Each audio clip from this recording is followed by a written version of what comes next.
سلامونه ستړي مشئ ګرانو کتونکو، هیله دا ټول روغ جوړ خوشحاله غواړو. د اظهر افغان په استعفا باندې چې له نړیوال کرکټ استعفا وکړه په همدې باندې پاتې شو.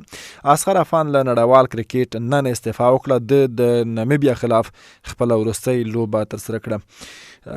وروسته له هغه چې د پاکستان پر وړاندې د سیالۍ ترسره کړه، کریم جنت په روسیه ورکې دا لوبه پاکستان وګټله. له هغه وروسته په دا ورور باندې په فیسبوک باندې یو ډول مسخره‌يي پوسټونه وشول، ټوکې پې وشوې او دوی ته رقم الفاظ پوچ الفاظ استعمال شول چې له هغه وروسته دا د نن اظهر افغان ممکن د فیسبوکیانو په خبرو پاسې ځي یا نه ځي، خو اظهر افغان نور له کرکټ استعفا وکوله.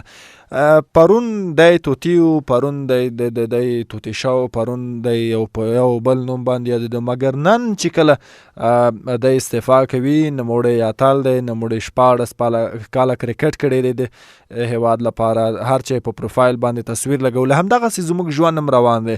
نن بد سړی، نن بد اخلاقه یو په ټولنه کې، نن مغرور یو، نن کبرجن یو، مګر کله چې له دې نړۍ ځو بیا نو موږ هغه چې وایي پلانی ډېر ښه سړی و، هغه داسې شو.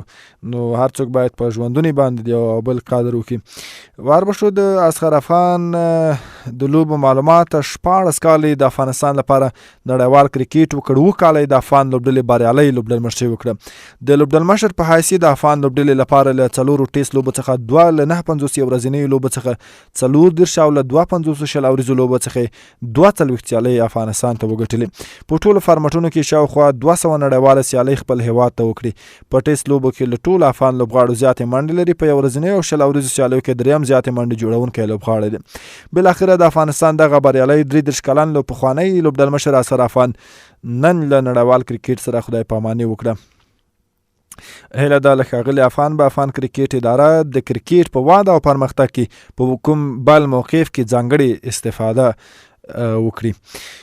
نو سعید اظهر افغان استعفا وکوله، دا نو مناسب وخت و، تاسو هم خواشینی کیږئ،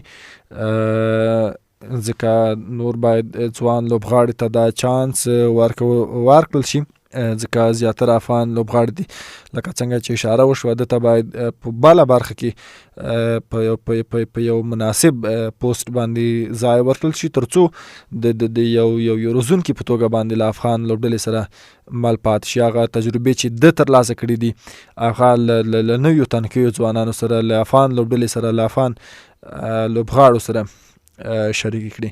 له پاتې کېدنې مو ډېره زیاته مننه ګرانو لیدونکو. دې او دې ته ورته نورو ویډیوګانو لپاره زموږ چینل هم در سره سبسکرایب کړئ. مننه.